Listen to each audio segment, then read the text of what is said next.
Puji Tuhan kita semua hadir pada minggu kali ini. Sebelum kita memulai ibadah hari ini, mari kita bersatu dalam doa. Terima kasih Bapa yang baik. Terima kasih Tuhan Yesus Kristus. Terima kasih Roh Kudus atas kebaikan-Mu sepanjang minggu ini Tuhan. Sepanjang hari ini Tuhan, Engkau selalu menyertai kami, Engkau selalu ada Tuhan. Di setiap rintangan, di setiap masalah yang ada, Engkau selalu berada dan Engkau selalu menguatkan hati kami Tuhan. Kami bersyukur dan berterima kasih kepada Engkau. Dan pada minggu hari ini Tuhan, kami datang kepada Engkau. Kami ingin menaikkan ucapan syukur kami, segala puji syukur kami ke dalam tangan-Mu Tuhan, ke hadapan Engkau Tuhan. Dan kami ingin datang untuk menyenangkan hati-Mu Tuhan. Biarlah ada apa yang ada pada kami ini Tuhan, kami diserahkan sebelum kami bisa serahkan yang terbaik bagi nama-Mu Tuhan. Terima kasih Bapak. Yuk kita sama-sama kita menyembah Tuhan. Yuk kita naikkan ucapan syukur kita kepada Dia. Terima kasih Tuhan, terima kasih. Terima kasih Tuhan, terima kasih Tuhan. Haleluya, haleluya. Terima kasih Tuhan, terima kasih. Haleluya, kami bersyukur atas kebaikan-Mu. Engkau Bapa yang baik, kami berterima kasih dan kami bersyukur padamu Tuhan. Haleluya, haleluya. Terima kasih Bapa. Engkau baik Tuhan. Engkau baik Tuhan. Engkau baik Tuhan. Engkau sungguh baik. Terima kasih Tuhan. Engkau selalu menguatkan. Engkau selalu ada dalam hati. Terima kasih Bapa.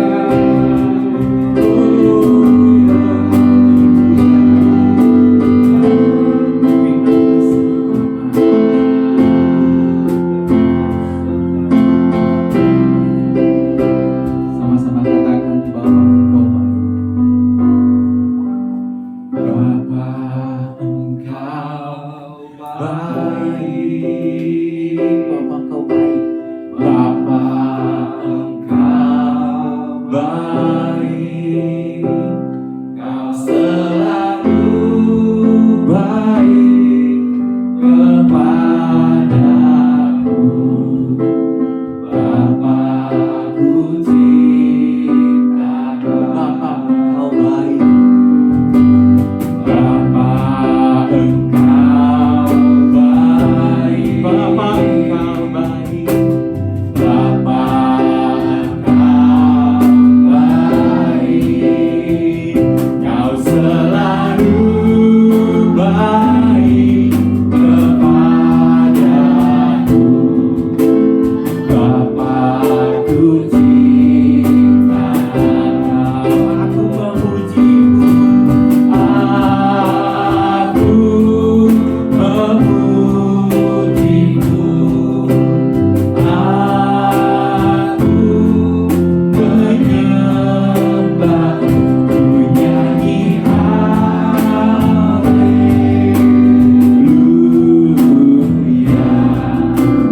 Bapa, ku cinta Kau. Sekali yang memuji-Mu. Aku memuji-Mu.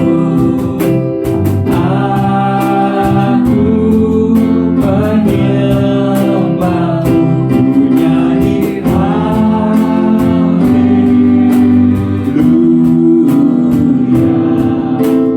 Bapa, ku cinta Kau. Mari kita nyanyikan pujian dari awal. Bapa, Engkau baik. Bapa, Engkau baik.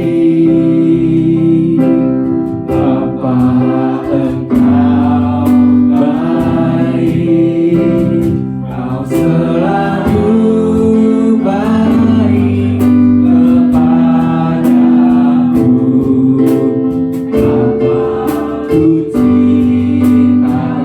Bagi Bapa Engkau baik, Bapa Engkau baik, Engkau baik Bapa. Engkau baik, Engkau selalu baik kepadaku.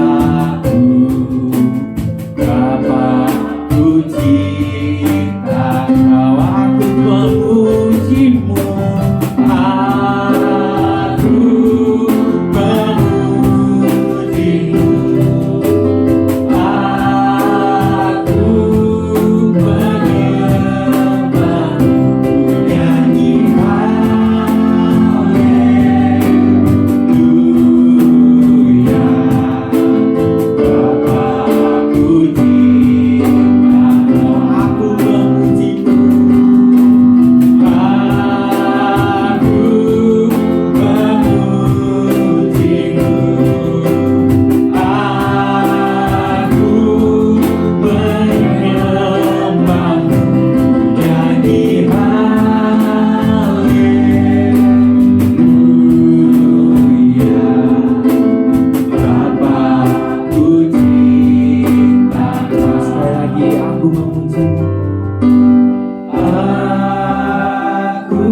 Tuhan, Kau baik.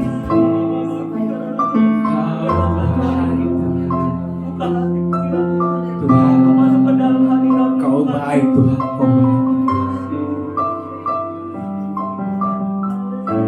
Sungguh kami bahagia Tuhan, kami bisa merasakan kasih-Mu, kami bisa merasakan cinta-Mu Tuhan dalam kehidupan kami Tuhan. Kau selalu ada dan Kau selalu hadir Tuhan dalam kehidupan kami. Dalam setiap masalah, mau di saat kami berduka, di saat kami sedih, di saat kami senang pun Tuhan, Kau selalu ada. Dan kami sungguh bahagia dalam Kau Tuhan. Terima kasih Bapak, terima kasih Tuhan. Dan biarlah pada hari ini Tuhan, pada minggu hari ini Tuhan, kami bisa datang dan kami bisa mendekatkan hati kami lebih dekat lagi, dan kami bisa lebih mengerti lagi Tuhan kepada Engkau Tuhan. Terima kasih Bapak yang baik. Dan pada saat ini Tuhan, kami ingin menaikkan pujian syukur kami lebih lagi Tuhan. Biarlah kami bisa bersuka cita lebih lagi Tuhan bersama-Mu dalam nama Tuhan Yesus. Haleluya.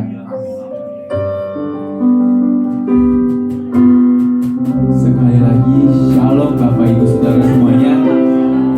Boleh bangkit berdiri mungkin semuanya.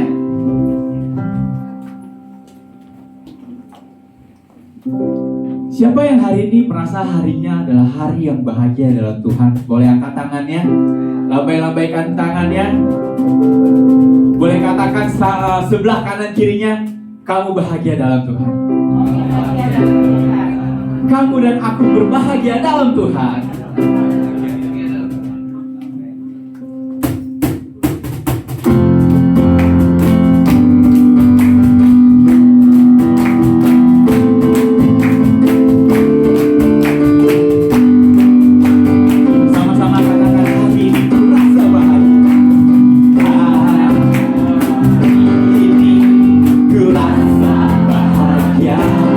Berkumpul datang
hati dan pikiran kita.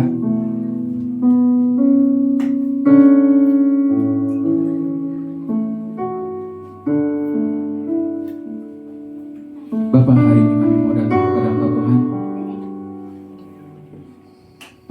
Biarlah sebelum mendengarkan firman-Mu Tuhan, kami minta Tuhan agar Engkau memberikan kami Tuhan hikmat dan pengertian Tuhan, agar kami bisa mengambil firman apa yang Engkau berikan dalam kami Tuhan. Dan kami mau belajar untuk dekat kepada-Mu Tuhan.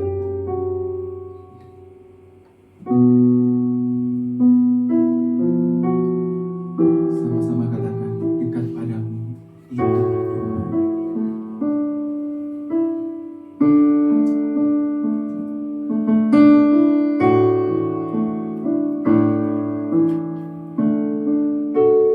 Dekat padamu itu hidupku.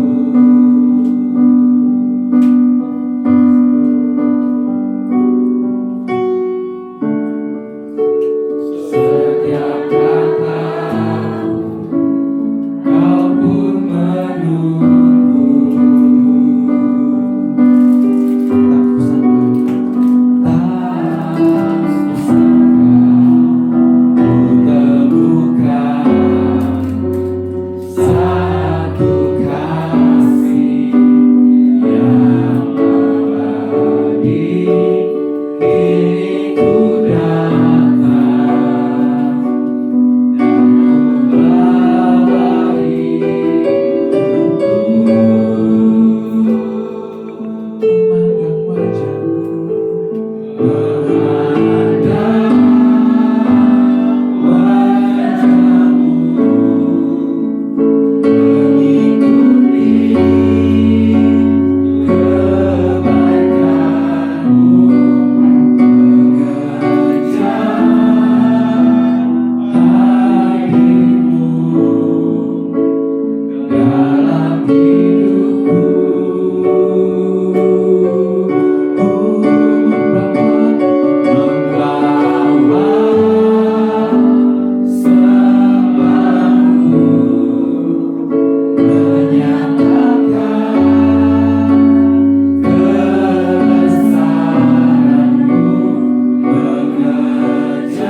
Engkau sumber segala sesuatu yang kami butuhkan Tuhan. Khususnya pada pagi hari ini kami rindu akan Engkau.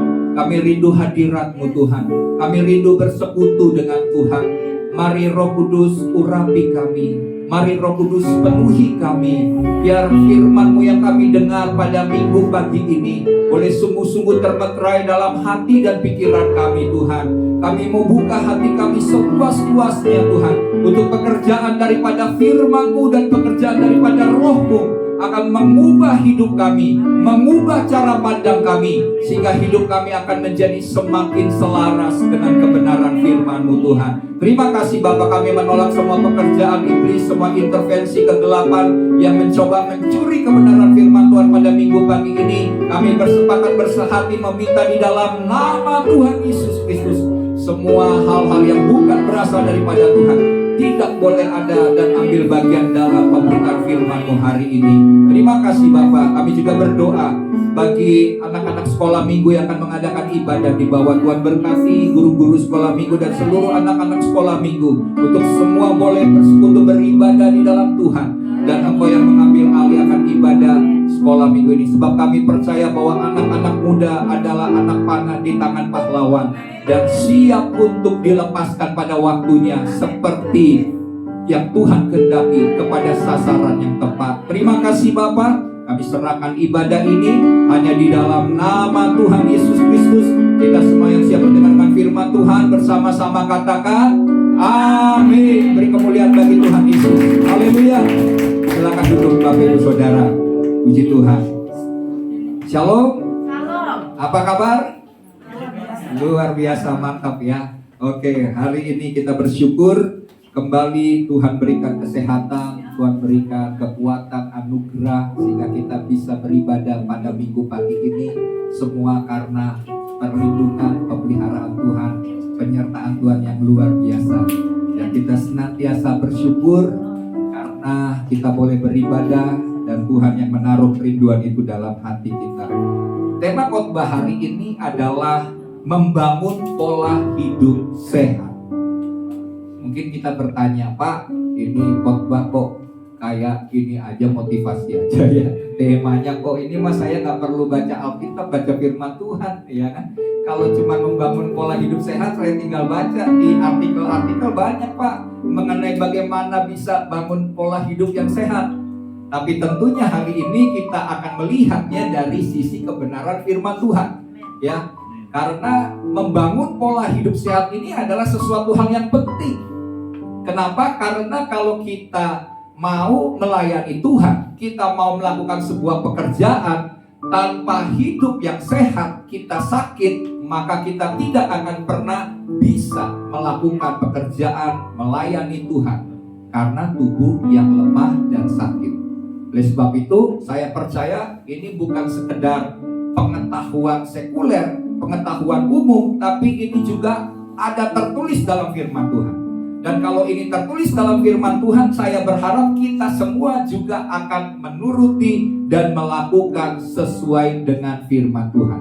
Jadi membangun pola hidup sehat adalah sebuah kebenaran yang dari firman Tuhan untuk kita sebagai anak-anak Tuhan mengalami sebuah kehidupan yang sehat dan memuliakan Tuhan. Oke ya. Nah, mari kita lihat firman Tuhan di dalam Efesus pasal yang kelima.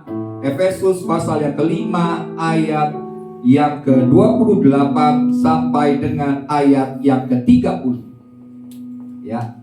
Efesus 5 ayat 28 sampai 30. Karena hanya 3 ayat, kita akan membaca bersama-sama dengan suara yang keras. Oke ya, sudah dapat semua? Oke, 1, 2, 3. Demikian juga suami harus mengasihi istrinya sama seperti tubuhnya sendiri. Siapa yang mengasihi istrinya, mengasihi dirinya sendiri.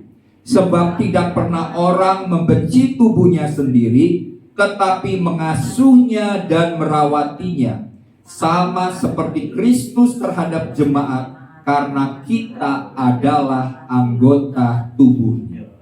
Jadi berulang kali kita lihat ayat ini berbicara soal tubuhnya sendiri. Dan terakhir dikatakan tubuh Kristus. Nah, jadi di sini kita perhatikan ayat Alkitab menjelaskan tentang bagaimana kita juga harus mengasihi tubuh kita.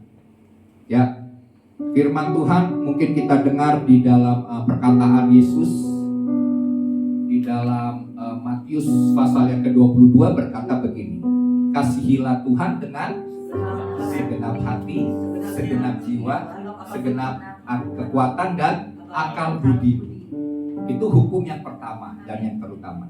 Dan hukum yang kedua yang tidak kalah pentingnya juga adalah kasihilah sesamamu manusia seperti dirimu sendiri. Jadi kalau kita lihat ayat ini, ada 3 hal yang harus kita lakukan sebagai bentuk wujud kasih kita. Yang pertama adalah kasihilah Tuhan. Yang kedua, kasihilah sesamamu. Dan yang ketiga adalah kasihilah dirimu sendiri. Nah, seringkali kita lupa dengan yang ketiga ini. Padahal yang ketiga ini menentukan hal-hal yang kedua.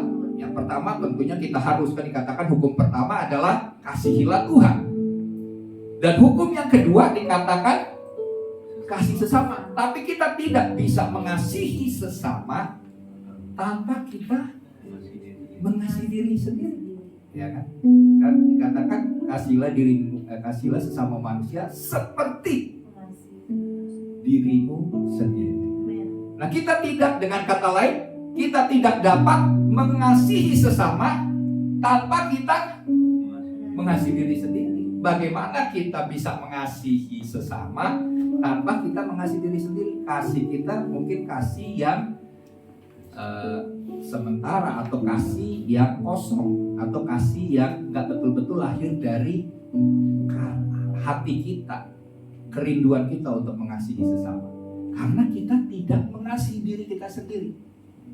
Nah, pertanyaannya, apa itu mengasihi diri sendiri? Apakah mengasihi diri sendiri berarti mengasihani diri? Ya kan? Mengasihani diri kan seperti contohnya, waduh, kenapa saya susah? Yang lain diberkati. Kenapa saya menderita? Yang lain enak-enak hidupnya. Kenapa jalan hidup saya terlalu sulit, sedangkan orang di luar Tuhan jalannya enak-enak saja? Akhirnya kita berada dalam sikap mengasihani diri sendiri. Kita tidak terima dengan keadaan yang kita alami, orang lain kayaknya lebih beruntung daripada hidup saya. Itu mengasihani diri sendiri. Itu berbeda dengan mengasihi diri. Nah, apa itu mengasihi diri? Misalnya kita berpikir, oh berarti kita mengagungkan diri kita, kita meninggikan diri kita. Wah, ini juga salah, ya. Tuhan tidak menginginkan kita menjadi sombong, menjadi tinggi hati, ya. Tapi juga apa ini mengasihi diri? Kita berpikir mungkin mengasihi diri berarti mementingkan diri sendiri. Orang lain gak penting, yang penting saya dulu lah. Saya mau memberkati, bagaimana hidup saya gak diberkati juga, nah, gitu kan. Jadi kita bilang kita harus mengasihi diri. Nah, tentunya mengasihi diri sendiri ini adalah seperti ini. Yang tadi itu bukan, ya. Mengasihi diri adalah bagaimana kita menerima diri kita sebagai makhluk ciptaan Tuhan yang spesial, yang khusus. Ya, penerimaan diri kita karena Kristus sudah menerima kita. Kita ini yang tadinya jahat, buruk, ya, tapi melalui kasih Kristus kita diterima dan diangkat menjadi anak-anak. Nah, seberapa besar kita menyadari bahwa kasih Tuhan telah menerima diri kita dengan segala kekurangan dan kelemahannya, sebegitulah kita bisa mengasihi sesama, bahkan mengasihi Tuhan.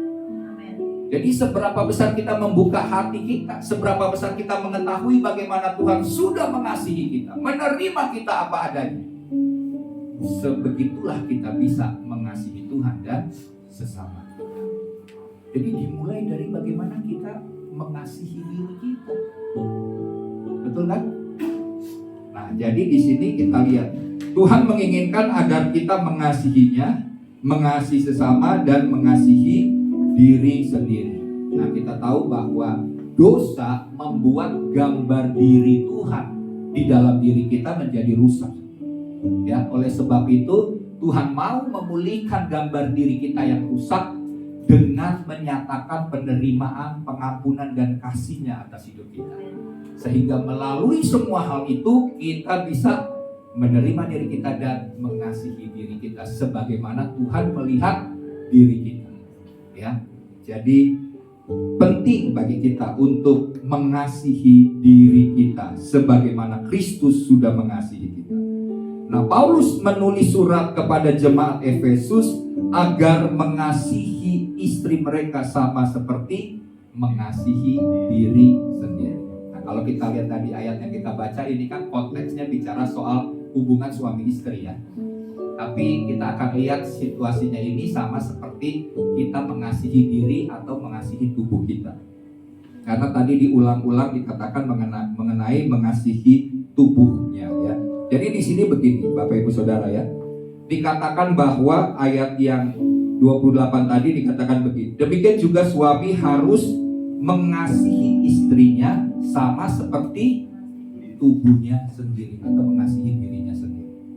Nah, jadi kalau seorang suami ya dia mau supaya ada sebuah perintah yang Tuhan mau untuk dikerjakan adalah mengasihi istri sama seperti dirinya sendiri. Sebab siapa yang mengasihi istrinya mengasihi dirinya sendiri. Sebab tidak pernah orang membenci tubuhnya sendiri tetapi mengasuhnya dan merawatinya.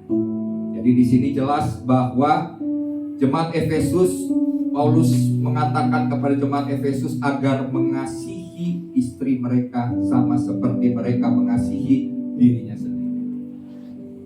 Ya. Jadi saya percaya bahwa Bapak Ibu khususnya yang sudah menikah ya, kan ini contoh ayat ini kan bicara soal hubungan Kristus dengan jemaat. Jadi gambaran bahwa suami ini adalah kepala istri. Ya mesti dimengerti dulu, suami ini kepala istri, dia sebagai kepala keluarga, kepala istri. Demikian juga Kristus adalah kepala jemaat. Jadi suami ini digambarkan seperti Kristus dan istri ini digambarkan seperti jemaat. Dan sebagaimana Kristus mengasihi jemaat, demikian juga suami sebagai kepala harus mengasihi istri. Mengasihinya seperti apa? Seperti dirinya sendiri. Kalau sebelumnya, ayat sebelumnya dikatakan pertama kita harus mengasihi istri kita seperti Kristus mengasihi jemaat. Wah, ini syaratnya sulit banget ya kan? Kristus mengasihi jemaat berarti Kristus menerima jemaat apa adanya dengan semua kekurangan dan kelemahannya. Dan sebagaimana Kristus mengasihi jemaat, seharusnya suami harus mengasihi istri seperti Kristus. Itu syarat pertama tentang membangun hubungan rumah tangga misalnya yang baik, yang sehat. Nah, yang kedua dikatakan bahwa bagaimana kita mengasihi istri kita selain seperti Kristus mengasihi jemaat, kita mengasihi istri kita seperti diri kita sendiri. Nah, ini penting ya, karena nggak mungkin, kalau kita katakan nggak mungkin kita membenci tubuh kita, benar nggak? Ya sejelek-jeleknya misalnya nih, sejelek-jeleknya bagian tubuh kita akan berubah kalau perlu jadi bagus, benar kan? Karena kenapa? Bukti bahwa kita mengasihi tubuh kita. Kalau ada anggota tubuh kita yang menderita sakit, misalnya tubuh kita, maka apa yang kita lakukan? Kita mengobati supaya tubuh itu menjadi sehat kembali. Itu contoh bahwa kita menghargai dan tidak membenci tubuh kita. Nah, demikian juga waktu kita melakukan firman Tuhan ini, kita harus mengasihi diri. Nah, bagaimana kita bisa mengasihi sesama kalau kita tidak bisa menerima diri kita? Kita bisa akan mungkin tidak akan merawat tubuh kita. Kalau kita misalnya nih, gaya hidup kita, jalan hidup kita ini misalnya cuma untuk senang-senang, untuk foya-foya, bagaimana kita bisa mengasihi istri kita? Bagaimana kita bisa mengasihi sesama kalau kita sendiri tidak bisa menerima keberadaan hidup kita. Kita bilang, wah saya ini manusia yang gagal. Saya ini adalah orang yang nggak bisa berhasil hidup saya. Saya ini terlalu, orang terlalu membenci saya. Keluarga terlalu membenci saya. Nah, waktu kita menyadari diri kita menurut pandangan kita seperti itu, maka kita tidak akan pernah bisa mengasihi sesama seperti yang Tuhan inginkan dan harapkan itu terjadi. Ya, jadi penting sekali kita mengasihi diri sendiri. Ya, nah jadi di sini mengasihi diri sendiri berarti bersedia merawat dan memelihara tubuh mereka agar tetap baik dan sehat dari berbagai hal yang saya sudah jelaskan tadi. Yang terakhir ini adalah mengasihi diri sendiri juga berarti akan merawat dan memelihara tubuh supaya tetap baik dan sehat. Benar kan? Kita nggak bisa bilang, oh saya mengasihi Tuhan, tapi penampilan kita bukan seperti anak Tuhan, ya. Anting di mana-mana, ya kan, tato di mana-mana. Kita anggap, wah saya mengasihi Tuhan, saya mau mengasihi sesama, tapi penampilan kita tidak mencerminkan kita sebagai anak Allah. Nah, jadi di sini kita harus memelihara tubuh kita agar tetap baik dan sehat supaya kita bisa mempermuliakan nama Tuhan. Oke, selanjutnya kita lihat, apakah Anda sudah berusaha agar memiliki tubuh yang sehat? Ini pertanyaan penting. Sudahkah kita memelihara tubuh kita untuk tetap sehat? Jangan-jangan kita nggak peduli. Kita merasa, udahlah, bagian tubuh ini nggak penting. Yang penting saya doa dari pagi sampai subuh, ya kan? Dari ya kan, terus berdoa. Oke, misalnya dari subuh sampai siang doa terus. Kita tidak melihat betapa pentingnya memelihara tubuh dengan baik. Ini juga hal yang tidak boleh, ya, karena Tuhan berkata kalau kita membinasakan tubuh kita, ya kita sedang berperkara dengan Tuhan sendiri, ya. Kita jangan biarkan tubuh kita menjadi tubuh yang tidak sehat. Nah, pola hidup sehat harus dibentuk sejak dini. Jadi sejak hari ini, jika Bapak Ibu Saudara-saudara mendengar firman Tuhan hari ini, mulai hari ini kita harus mulai membentuk pola hidup sehat. Amin. Karena waktu kita hidup sehat, maka kita akan umur panjang. Kalau seandainya kita jalanin hidup yang cuek, yang nggak peduli menjaga kesehatan kita, kalau umur kita nggak panjang, pendek, jangan salahkan Tuhan. Karena Tuhan sudah percayakan kita untuk memelihara tubuh kita dengan baik. Kalau kita tidak pelihara, kita membinasakannya, maka Tuhan juga akan marah waktu kita tidak setia melakukannya. Oke, ya kita lihat pola hidup sehat itu umumnya meliputi apa saja. Yang pertama adalah mengkonsumsi makanan secukupnya. Ayatnya berkata begini dalam Amsal 25 ayat 16 berkata begini. Kalau engkau mendapat madu, makanlah secukupnya. Jangan sampai engkau terlalu kenyang dengan itu lalu memuntahkannya. Siapa yang suka madu di sini? Saya suka, ya. Kalau di madu nggak suka. Nah, madu adalah minuman yang menyehatkan. Banyak manfaat dari madu, ya. Dan kalau kita meminumnya rutin dengan baik secukupnya, maka itu akan bermanfaat bagi tubuh kita. Tetapi dikatakan kalau kita terlalu banyak, terlalu kenyang dengan madu, dampaknya nggak baik. Efek sampingnya juga tidak baik. Yaitu apa? Kita bisa mual, ya, memuntahkan, atau misalnya asam lambungnya naik, ya kan? Kalau kita banyak minum madu, malah asam lambungnya jadi naik, dan itu membuat kita tidak sehat. Jadi segala sesuatu, makanan sekalipun itu bermanfaat, sekalipun itu untuk kesehatan, ya kita tahu herbal, ya, jahe atau apapun, minuman-minuman herbal yang bermanfaat bagi tubuh kita. Tapi kalau kita mengkonsumsinya terlalu banyak, bukan membawa kesehatan tapi menyebabkan penyakit juga, ya. Jadi kita harus mengkonsumsi makanan dengan secukupnya. Firman Tuhan ini bermaksud baik, ya, agar kita tidak serakah terhadap makanan. Kalau Kalau kita mengkonsumsi makanan harus makan yang secukupnya, ya. Tidak serakah terhadap makanan. Ya memang sih gaya hidup zaman sekarang ini ya kadang-kadang agak sulit ya. Apalagi misalnya ada makanan all you can eat gitu ya. Ya, makan sepuasnya gitu ya. Kayaknya kalau perut ini belum masih bisa muat gitu ya, kita akan makan sebanyak-banyaknya. Karena kenapa? Takut rugi gitu.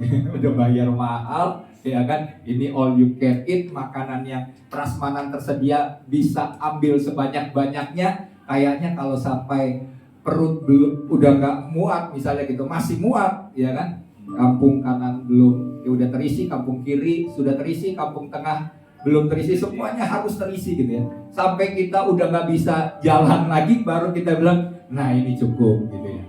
Nah ini adalah sesuatu pola hidup yang salah ya. Nah jadi firman Tuhan mengajarkan kita untuk tidak serakah terhadap makanan, karena tentunya itu tidak membawa keuntungan bagi kita, bahkan membawa sakit penyakit yang bisa membahayakan hidup kita. Makanlah secukupnya agar pada akhirnya tidak terbuang secara percuma. Saya lihat pernah ya ada seorang dari, kalau nggak salah sih dari Cina ya, dia bikin konten tentang makan makanan yang banyak, makan kepiting lah, makan B2 lah ya kan, makan daging-dagingan. Dia bilang wah makannya lahap, dia bisa habiskan satu porsi besar makanan-makanan demi konten gitu ya, supaya tapi YouTube-nya jadi banyak orang melihat, makan apa lagi nih besok makan apa lagi nih. Dan akhirnya saya dengar beritanya bahwa bukan saja sakit tapi meninggal.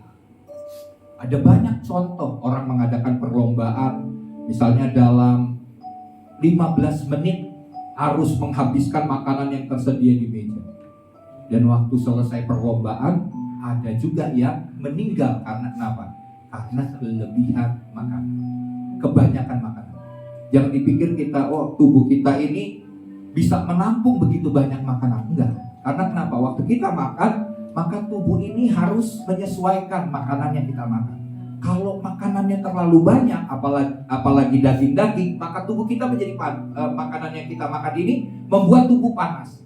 Dan tubuh harus bereaksi supaya menetralkan suhu tubuh yang tadinya panas jadi suhu tubuh manusia normal. Sehingga waktu suhu tubuh ini mau menyesuaikan dengan makanan yang masuk, bisa jadi tubuh kita menjadi ngehang gitu ya. Karena kenapa? Karena yang dimasukin dengan tubuh yang menampungnya ini udah nggak bisa kuat untuk menetralkan suhu ya dari makanan yang kita makan, suhu tubuh ini. Nah akibatnya menjadi sakit. Saya pernah dengar juga di London kalau nggak salah ya, tahun 2011 ada remaja yang memakan permen karet. Dan karena dia suka makan permen karet itu, sehari bisa sampai 14 permen karet setiap hari. Akhirnya dokter waktu dia masuk ke rumah sakit, dokter pikir ini keracunan, anak ini mungkin keracunan. Ternyata waktu dia meninggal, di tes di postmortem gitu ya, di postmortem didapati bahwa akibat dia memakan permen karet yang terlalu banyak setiap hari, nggak ditelan sih permen karet yang cuma dimakan, dan akibat daripada sering memakan permen karet ini dia kekurangan, jadi tubuh ini nggak bisa menyerap mineral-mineral yang ada dalam makanan ya, sehingga dia meninggal oleh karena sering memakan permen karet yang banyak, 14 permen karet setiap hari. Wah ini kan bisa berbahaya. Jadi hati-hati yang suka makan makanan yang enak-enak ya, walaupun itu kelihatannya bermanfaat, hati-hati jangan kelebihan. Harus cukup mengkonsumsi makanan yang secukupnya ya. Makanlah secukupnya agar pada akhirnya tidak terbuang percuma. Orang yang makan secukupnya, pencernaannya akan baik, sehingga secara keseluruhan tubuhnya menjadi sehat. Ya, kalau kita memakan makanan secukupnya, maka pencernaan kita akan menjadi lebih baik. Ya. Namun sebaliknya, jika yang dimakannya serba berlebih hingga kenyang sekali, maka akan menyebabkan sakit. Ya. Nah, jadi ini bicara soal nafsu makan. Ya. Kalau kita kekurangan nafsu makan juga gak baik. Apalagi kalau kelaparan, kita udah gak makan berapa hari, akibatnya tubuh kita juga sakit, itu juga tidak baik. Tapi ada nafsu makan yang berlebih. Nah, kalau sampai ada nafsu makan yang berlebih ini, kita harus mengontrol, ya. Kita harus mengendalikan, supaya kita bisa harus mengelola tubuh kita.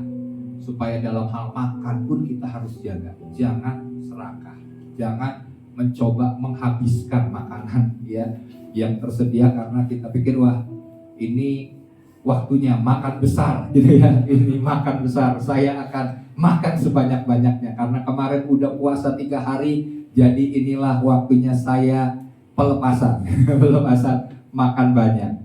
Nah, saya melihat begini, banyak sekarang anak-anak muda bahkan ya umur 20 tahun bisa terkena stroke.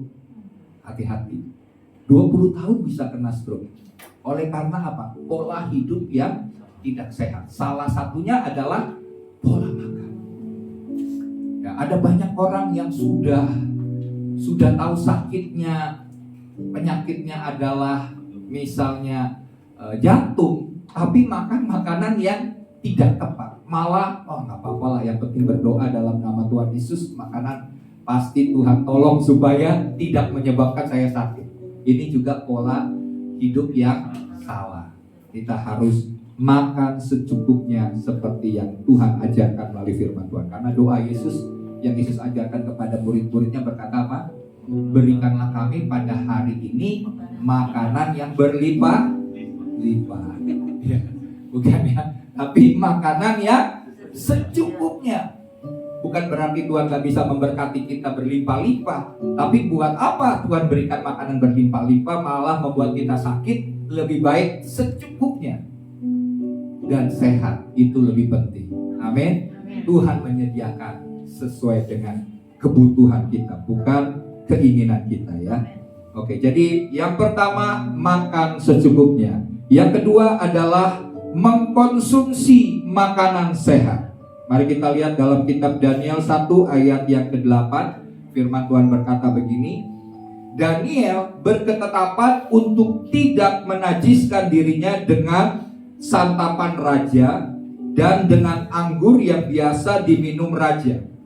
Dimintanyalah kepada pemimpin pegawai istana itu supaya ia tidak usah menajiskan diri. Kenapa Daniel menolak untuk tidak menyantap santapan raja? Yang pertama adalah dia tahu bahwa santapan raja itu sudah dipersembahkan kepada berhala atau dewa-dewa kekejian dari Babilonia, dari Babel, kerajaan Babel. Itu yang pertama. Tapi yang kedua adalah Daniel ini kan adalah seorang Yahudi yang taat. Orang Yahudi ini punya pola makan yang sehat. Ada yang disebut haram dan ada yang disebut halal. Nah, orang Yahudi ini punya jenis makanan yang kosher, yang halal. Jadi dia akan memilih makanan yang tidak haram. Ya. Oleh karena itu waktu dia lihat santapan raja, wah, ini makanan haram nih katanya. Saya nggak mau nanti ini melanggar aturan dari agama. Jadi Daniel menolak untuk tidak menajiskan diri dengan makanan yang berasal dari santapan raja. Nah, tentunya tujuan Tuhan waktu itu mengatakan bahwa tidak boleh makanan yang haram ini karena kenapa? Ini menyangkut soal kesehatan. Ya, nah jadi waktu mereka tahu bahwa ini adalah makanan yang tidak sehat, mereka menolak. Sampai pegawai istananya dikatakan begini oleh Daniel. Daniel bilang gini, nanti setelah 10 hari, coba bandingkan perawakan kami dengan perawakan orang-orang yang lain yang makan dari santapan raja.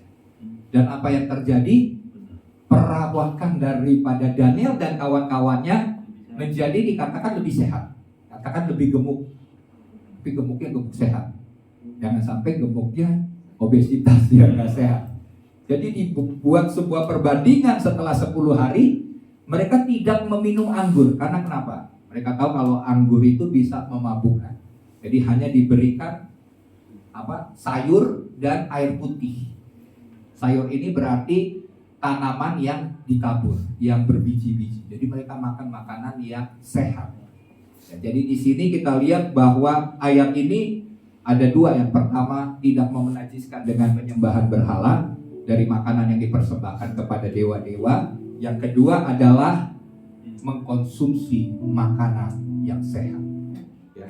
Dan ajaibnya setelah diadakan perbandingan antara makanan yang sehat yang dinikmati oleh Daniel dengan kawan-kawannya dengan mereka yang tidak makanan sehat, dikatakan dalam Alkitab, yaitu di dalam Daniel 10 ayat yang ke-20, dikatakan begini, bahwa mereka didapati 10 kali lebih cerdas daripada orang-orang jampi atau ahli-ahli di kerajaan Kasdim, di kerajaan pada waktu itu. Jadi di sini kita lihat bahwa ada begitu banyak manfaat waktu kita mengkonsumsi makanan yang sehat. Ya, selain yang pertama tadi dikatakan kita sehat, tidak sakit. Yang kedua, fungsi otak kita akan berfungsi dengan baik. Ya. Saya percaya kalau kita makan makanan sehat, makanan yang cukup, otak kita juga akan menjadi cerdas, akan menjadi pintar. Bukan semata-mata karena kuasa Tuhan, pasti Tuhan juga berikan kita otak yang cerdas, karena kita minta kepada Tuhan. Tapi yang kedua, pola makan kita juga yang sehat membuat otak kita menjadi cerdas. Oke ya. Nah, makanan sehat akan membuat fungsi organ-organ tubuh berjalan dengan baik. Menghindari makanan yang akan membuat kolesterol, kadar gula, dan tekanan darah naik, itulah langkah yang terbaik. Jadi kalau kita makan makanan sehat, itu akan membuat fungsi organ tubuh akan berjalan dengan baik. Ya, kita harus menghindari makanan yang membuat kolesterol. Jangan cicipin aja, jangan banyak-banyak ya. Karena hal itu juga akan mengganggu kesehatan kita. Buat apa kita menikmati makanan yang enak hanya sesaat, tapi setelah itu kita sakit? Wah, harganya lebih mahal. Karena kita perlu tahu lebih baik mencegah daripada mengobati. Ya. Oke, jadi di sini kita lihat itu adalah langkah-langkah yang terbaik untuk menjaga pola makan supaya jangan makanan yang tidak sehat. Perhatikan agar kenikmatan sementara tidak membuat kita menderita selama hidup. Amin. Kita jangan biarkan, cuma sesaat ini nggak apa-apa lah, cuma sekali ini, jangan. Kita jangan tertipu dengan hal itu. Nah, tubuh kita haruslah terawat dan terpelihara dengan baik. Saya percaya kalau kita pelihara tubuh kita jaga tubuh kita untuk tetap sehat, kita kelola hidup kita untuk tetap sehat dengan makan makanan yang sehat, maka kita akan memiliki umur yang panjang dan kita akan bisa beraktivitas dengan maksimal. Betul nggak? Kalau kita sakit ya kemana-mana kok kepala pusing ya kan? Ini terus kita mau jalan masih umur 30 tapi jalan udah minta pegang gitu ya. Baru 30 gitu ya. Udah kayak nenek-nenek gitu ya minta dipegang gitu ya. Ya kalau saya sama istri beda ya, kan itu pegang sayang gitu ya. Antara kalau menyeberang gitu kan ya pegang yang oke, itu beda. Tapi kalau karena masalah sakit, nah ini repot. Ya masih muda tapi sudah sakit-sakitan.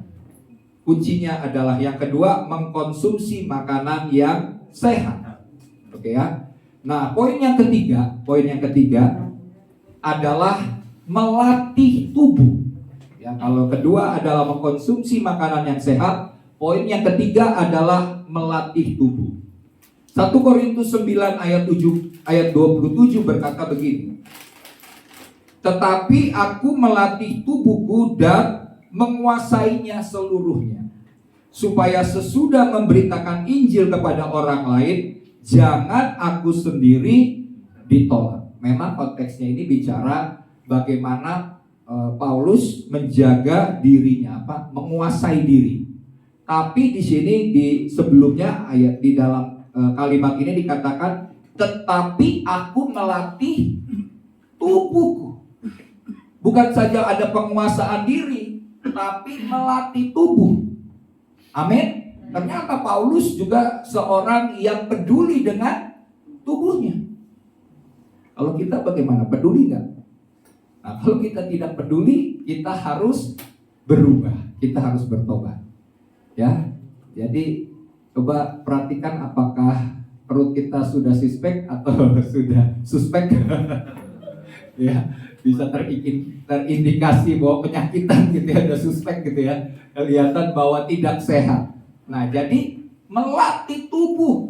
Paulus menyadari bahwa pelayanan yang begitu banyak harus dia pelihara tubuhnya supaya dia bisa maksimal dalam melakukan pekerjaan dan pelayanan. Ya, mari kita lihat. Di dalam ayat selanjutnya dikatakan begini. Dengan tentram aku mau membaringkan diri, lalu segera tidur. Sebab hanya Engkaulah ya Tuhan yang membiarkan aku diam dengan aman. Amin. Mazmur 4 ayat 9 itu ya. Nah, jadi dikatakan Daud sendiri, dia bilang dia membaringkan dirinya untuk tidur. Amin. Membaringkan dirinya dengan tidur, dan sebab hanya Engkaulah ya Tuhan yang membiarkan aku diam dengan aman. Mungkin saja pada waktu Daud menulis tulisan ini, dia sedang gelisah, sedang galau. Dia sedang mengalami sebuah tekanan hidup. Sehingga dia berdoa, dia minta kepada Tuhan, dan dia berkata, Tuhan, aku mau membaringkan diriku, aku mau tidur supaya tenang, aman.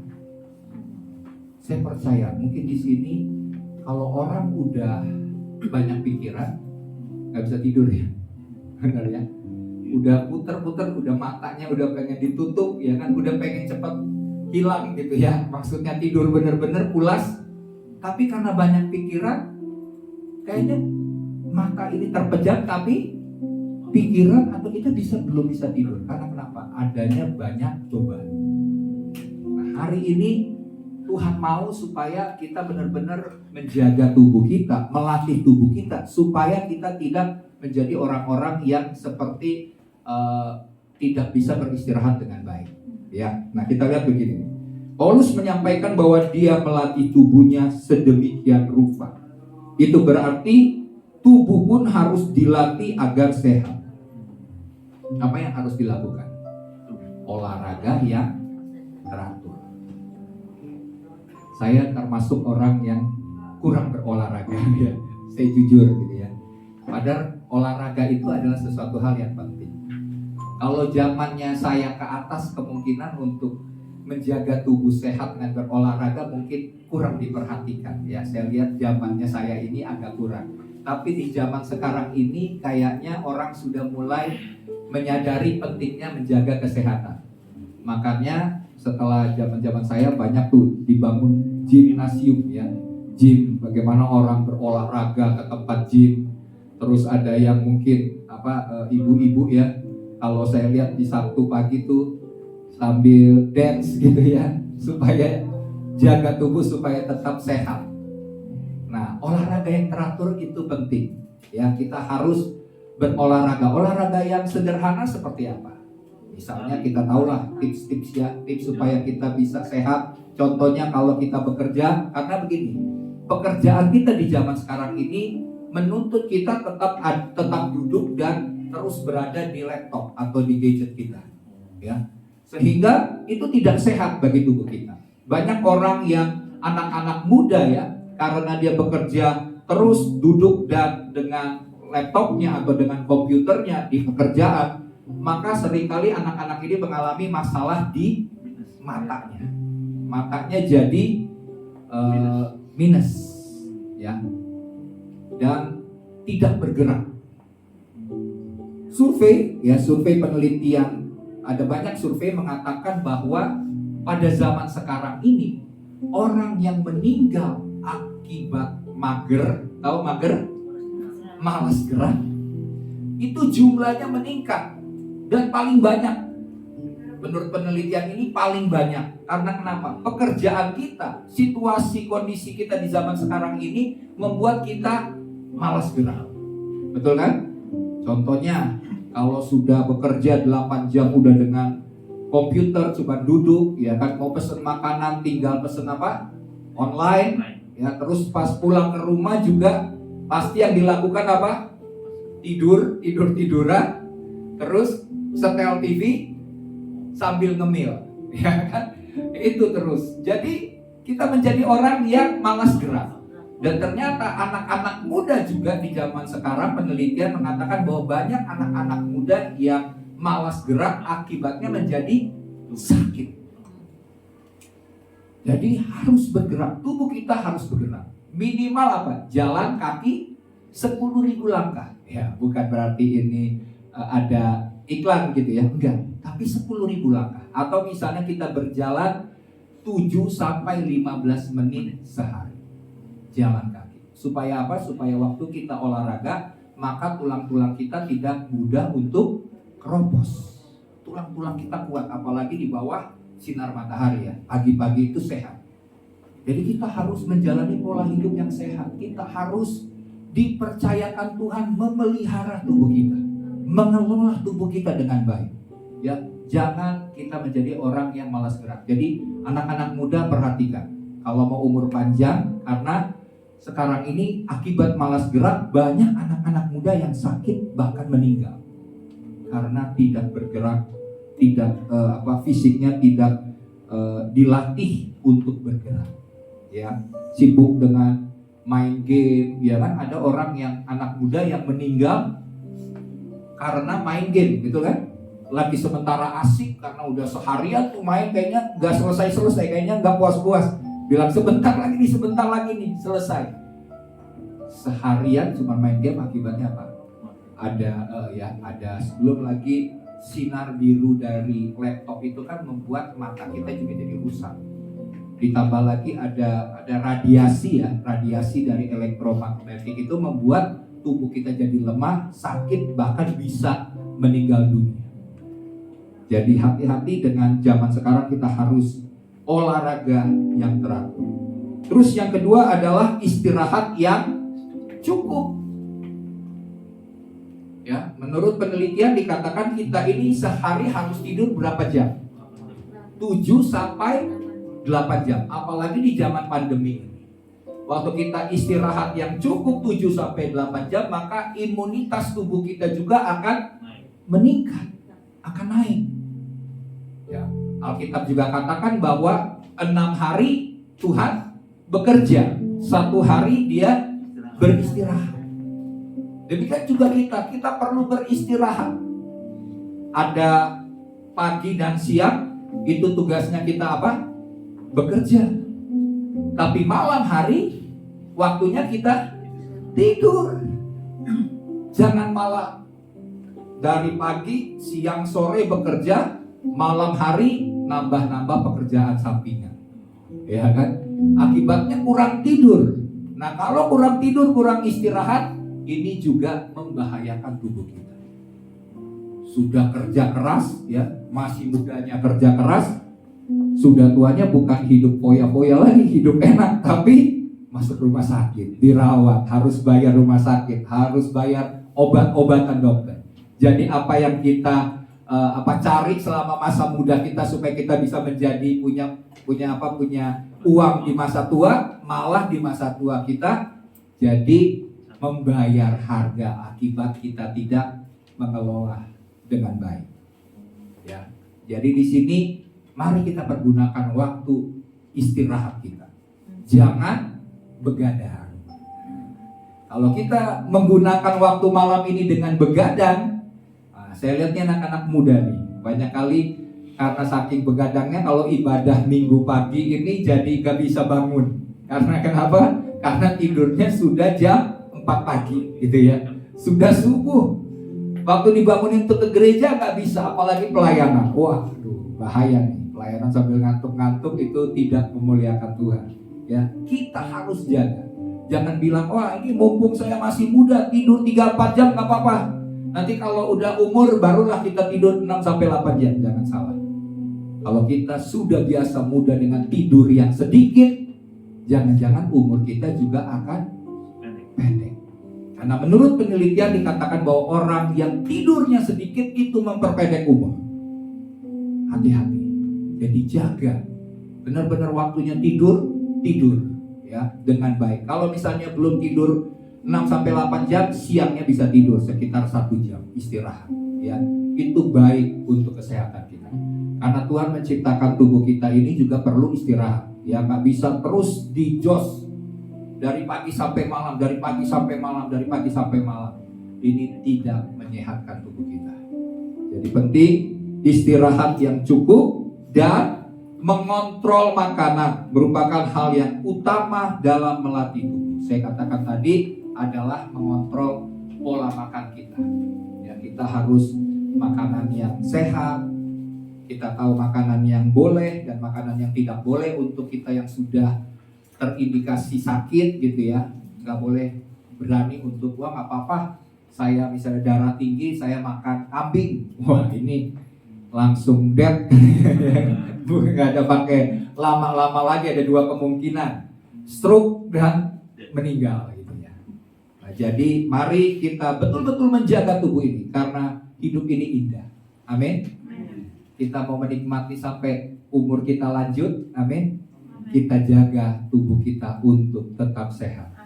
Kalau kita tidak menjaganya, kita mau menikmati umur yang panjang, kita tidak bisa menikmati. Karena dari mulanya kita tidak menjaga tubuh kita tetap sehat. Ya, makan makanan, buah-buahan, sayur-sayuran. Yang di sini biasanya anak-anak muda nggak suka sayur. Siapa yang di sini nggak suka sayur? Mulai sekarang mulai makan sayuran. Ya, jangan cuma daging-daging saja. Nanti jangan-jangan kedagingan. Jadi enggak ya. Maksudnya makan harus seimbang. Pola makan juga harus seimbang. Sudah dikatakan 4 sehat, 5 sempurna. Kita melakukannya maka tubuh kita akan sehat. Kita akan memuliakan Tuhan, kita berenergi. Ya, waktu kita melayani Tuhan kita semangat, bukan lemes-lemes, bukan jadi lemah. Tapi kita bersemangat, bergairah, wah orang akan juga tertular dengan semangat kita, dengan gairah kita. Ya, itu yang Tuhan kendaki sehingga masa muda kita menjadi masa muda yang bersemangat. Ya, bukan masa muda lemes-lemes, tua tambah lemes. Nggak mungkin kalau masa mudanya kita semangat, baru tuanya juga bisa mungkin nggak terlalu semangat karena kekuatan kita menurun. Tapi kalau masih muda kita sudah lemas, sudah lemah, bagaimana kita mau sampai tua tetap kuat? Tentunya tidak akan bisa. Saya lihat contoh di sini Ibu Ferry ya, wah luar biasa nih, sehat gitu ya. Kelihatan dari fisiknya bagaimana sehat. Demikian juga kita yang masih muda-muda harus memelihara tubuh, mengelola dengan baik. Amin. Mari kita bangkit berdiri, kita berdoa.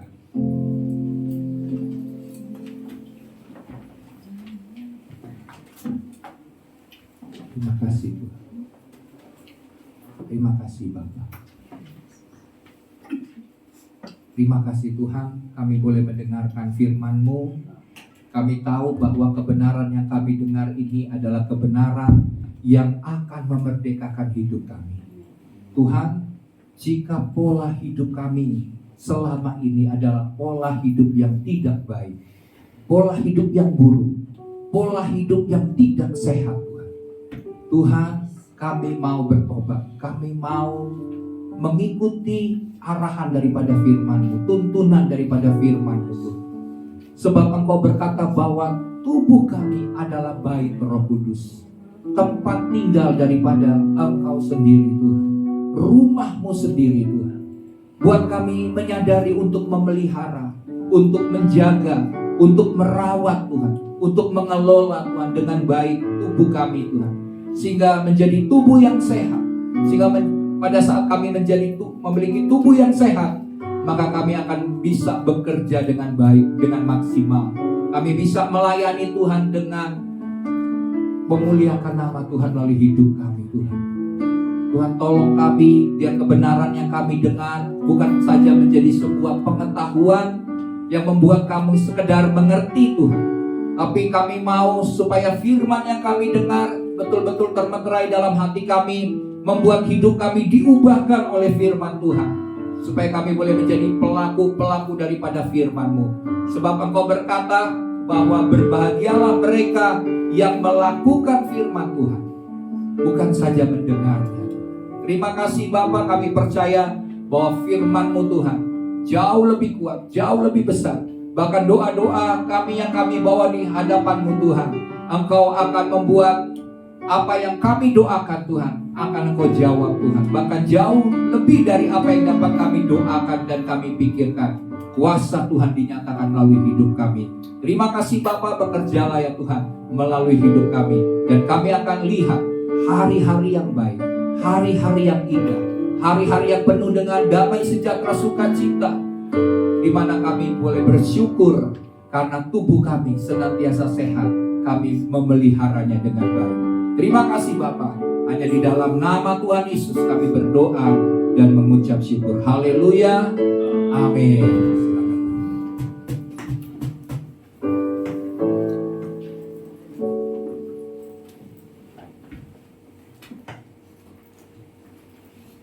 Baik, terima kasih untuk firman-Nya Pak Gembala Ferdinand.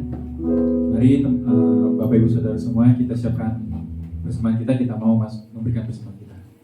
Sebelum itu mari kita bersatu dalam doa. Terima kasih Bapak yang baik, pada hari ini kami mau memberikan persembahan kami Tuhan. Berapapun yang kami berikan Tuhan, kiranya ini adalah bagian yang terbaik kami Tuhan, dan bisa menyenangkan hati-Mu Tuhan.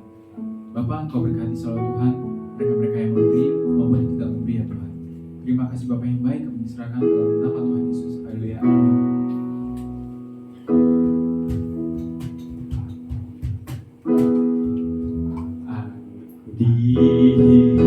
Diberkati sepanjang hidupku, diberkati pagi hari yang berganti malam, aku diberkati sekali lagi, diberkati sepanjang hidupku, diberkati siang hari yang berganti malam, aku diberkati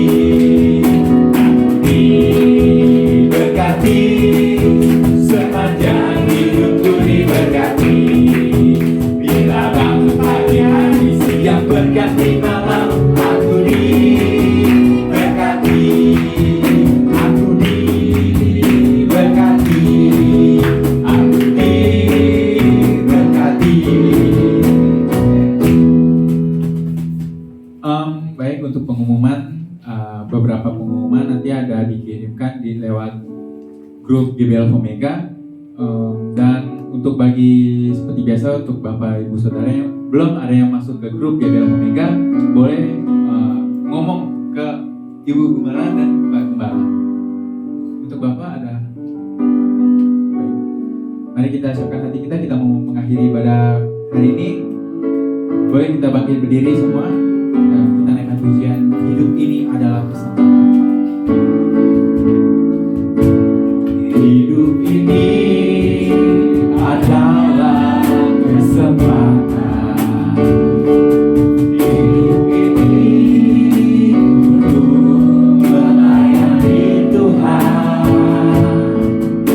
Jangan sia-siakan waktu yang Tuhan beri.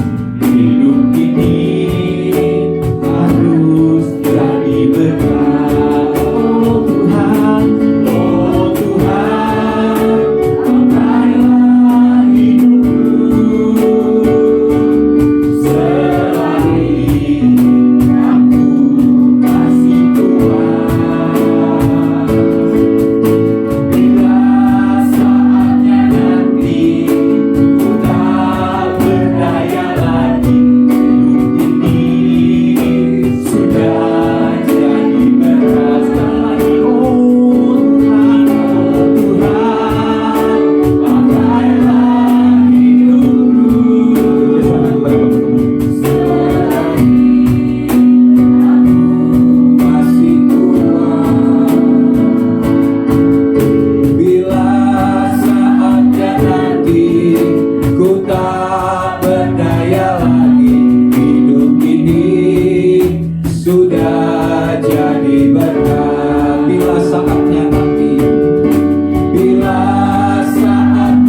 doa kerinduan kami Tuhan.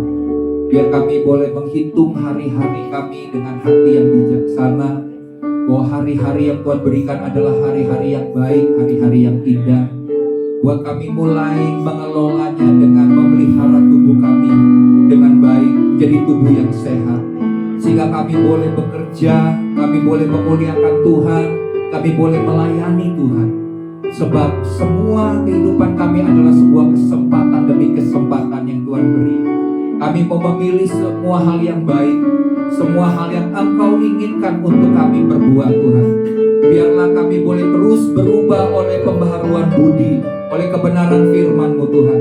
Kami mau merawat tubuh kami, sehingga pada saat tubuh kami boleh mencerminkan tubuh yang memuliakan Tuhan. Hidup kami boleh mencerminkan kehidupan yang memuliakan Tuhan. Maka kami tahu hidup kami akan boleh menjadi berkat. Oleh sebab itu Bapa, kami berdoa saat ini, hamba berdoa, kami sepakat Tuhan. Sebab kami percaya di mana 2-3 orang berkumpul, berdoa dan sepakat meminta di dalam nama Tuhan Yesus, maka Tuhan hadir dan Tuhan menjawab doa-doa kami.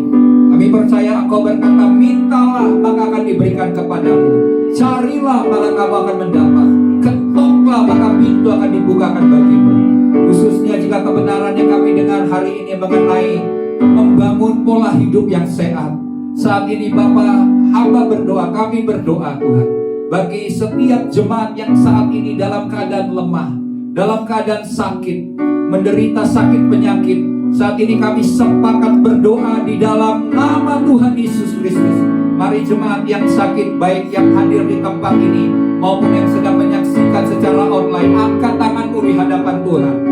Mari berseru kepada Tuhan, meminta kesembuhan, pemulihan, kesehatan yang daripada Tuhan untuk dicurahkan, dilimpahkan atas setiap kita. Bapak hamba berdoa, Tuhan, hamba sepakat membawa setiap tangan-tangan yang terangkat di hadirat Tuhan untuk memohon kesembuhan yang daripada Tuhan. Sebab Engkau mau memberikan kepada kami kesembuhan yang daripadamu. Engkau menginginkan kami untuk menjalani hari-hari dengan tubuh yang sehat Tuhan. Saat ini hamba berdoa dalam nama Tuhan Yesus Kristus. Segala sakit penyakit dalam tubuh umat Tuhan, oleh bilur-bilur Yesus, oleh kuasa darah Yesus, kami berkata, oleh bilur Yesus kami sudah disembuhkan. Tuhan menjamah segala sakit penyakit kami. Tuhan mengangkat segala sakit penyakit dari tubuh kami dalam nama Tuhan Yesus. Biar kuasa kesembuhan Tuhan, urapan kesembuhan Tuhan turun atas bagian tubuh kami yang sakit di dalam nama Tuhan Yesus. Dan terimalah kesembuhan daripada Tuhan. Terima dengan iman, maka Tuhan yang setia, yang menjanjikannya setia, akan memberikan kepadamu, dan jadilah menurut imanmu dalam nama Tuhan Yesus Kristus. Terima kasih Tuhan. Kami tahu mujizat itu masih ada dalam hidup kami, dan kami akan melihat perbuatan-perbuatan Tuhan yang besar dan ajaib di sepanjang hidup kami. Kami akan melihat bahwa masa depan kami jadi masa depan yang diberkati oleh Tuhan. Kami akan melihat janji-janji Tuhan, kami akan senantiasa naik dan tidak pernah turun. Mereka yang bekerja Tuhan senantiasa berikan hikmat, dan mereka boleh naik Tuhan ke posisi-posisi, ke tempat-tempat yang selama ini Tuhan mungkin mereka belum alami. Tapi janji Tuhan, kami akan menjadi kepala dan bukan ekor. Biarlah itu digenapi dalam kehidupan umat Tuhan.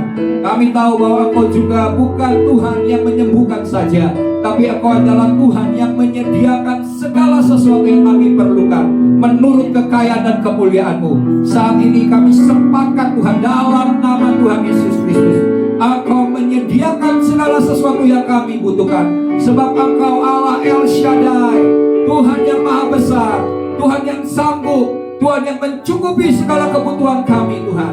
Terima kasih Bapa. Maka kami akan melihat mereka yang membutuhkan pekerjaan Tuhan, Engkau menyediakan pekerjaan yang layak Tuhan. Kami berdoa dalam nama Tuhan Yesus Kristus. Dan biarlah janji-janji Tuhan untuk seluruh aspek kehidupan kami, di mana hidup kami akan terus mempermuliakan nama-Mu Tuhan. Kami boleh menjadi persembahan yang hidup, yang kudus, yang berkenan di hadirat-Mu. Terima kasih Bapak. Mereka yang sekolah hamba berdoa, kami sepakat berdoa dalam nama Yesus. Tuhan berikan kepada anak-anak-Mu kecerdasan, kepintaran, hikmat yang daripada Tuhan, Janji Tuhan bahwa Tuhan tidak pernah merancangkan rancangan kecelakaan, tapi rancangan damai sejahtera yang memberikan kepada setiap kami hari depan yang penuh dengan harapan. Kami tidak takut, kami tidak khawatir. Bahkan masa-masa ke depan, masa-masa sukar sekalipun Tuhan, kami percaya bersama dengan Tuhan, kami akan senantiasa diluputkan dari semua hal yang jahat. Tuhan akan membawa kami akan dipelihara dengan baik, sebab Tuhan adalah gembala kami. Tuhan yang memelihara kami tidak akan kekurangan. Terima kasih Bapa buat janji-janji-Mu. Dan kami berdoa juga bagi pemerintah bangsa dan negeri kami di mana kami tinggal. Kami memberkati akan Bapak Presiden, Bapak Joko Widodo, Wakil Presiden Haji Ma'ruf Amin, beserta dengan para staf menteri Tuhan, seluruh jajaran pemerintahan dari tingkat pusat sampai dengan tingkat daerah Tuhan, TNI dan Polri Tuhan. Tuhan, kami berdoa biarlah pemerintah kami menjadi pemerintah yang senantiasa takut akan Tuhan, sehingga keputusan-keputusan yang mereka ambil akan mensejahterakan rakyat. Kami berdoa biarlah keamanan terjadi atas negeri ini, dijauhkan dari kekacauan, dijauhkan dari kerusuhan, dijauhkan dari perpecahan Tuhan, dalam nama Tuhan Yesus Kristus. Dan melalui doa-doa daripada umat Tuhan, bagi bangsa dan negeri kami, bagi pemerintah kami Tuhan, kami percaya Engkau akan mengubah situasi negeri ini untuk senantiasa aman, sejahtera Tuhan, baik-baik saja Tuhan, seperti janji melalui firman Tuhan. Terima kasih Bapa. Biarlah kami juga berdoa, biarlah bangsa ini semakin mengenal Tuhan, sebab janji Tuhan berkata bahwa setiap lutut akan bertelut, setiap lidah akan mengaku bahwa Yesus Kristus adalah Tuhan dan Juru Selamat. Biarlah ini terjadi atas bangsa dan negeri kami. Kami serahkan negeri ini Tuhan, kami bawa bangsa ini di hadirat Tuhan. Biar belas kasihan Tuhan, pertobatan terjadi di negeri ini, dan mereka boleh melihat bahwa Tuhan Yesus datang dan Tuhan Yesus menolong mereka dan menjadikan Tuhan sebagai juru selamat atas hidup mereka. Terima kasih Bapa. Kami percaya doa kami ini Tuhan yang akan menyempurnakannya, karena Engkau mendengar doa-doa kami yang terbatas, dan Engkau melakukannya hal-hal yang lebih dahsyat dari apa yang dapat kami doakan Tuhan. Terima kasih Bapa. Dan di penghujung daripada ibadah kami, mari jemaat Tuhan angkat tanganmu, harapkan hal-hal yang besar, sebab Tuhan yang maha besar mau memberikan sesuatu hal yang besar atas hidupmu. Tuhan, ini tangan-tangan yang terangkat, yang berserah di hadirat Tuhan. Kami berdiri di atas perjanjian yang Kau meteraikan dengan darah-Mu Tuhan. Oleh sebab itu Bapa, janji-Mu berkata bahwa Tuhan memberkati, Tuhan melindungi, Tuhan menyertai kami, dan Tuhan yang menghadapkan wajahnya kepada kami dan memberikan kami damai sejahtera. Tuhan yang menyinari wajah-Mu kepada kami dan memberikan kami kasih karunia. Janji Tuhan Bapa, biarlah berkat daripada Bapa Sorgawi, kasih setia, kasih karunia, rahmat daripada Tuhan Yesus Kristus, dan persekutuan yang semakin intim dengan Roh Kudus, yang akan membawa kami semua hidup di dalam kekudusan dan kebenaran sampai Tuhan Yesus Kristus datang kedua kali menjemput kami. Kami tidak kedapatan bercacat celah. Kami hidup di dalam kebenaran, dan Tuhan akan mengangkat kami di awan-awan yang permai untuk tinggal bersama-sama dengan Tuhan untuk selama-lamanya. Kita semua yang sudah diberkati Tuhan bersama-sama katakan amin.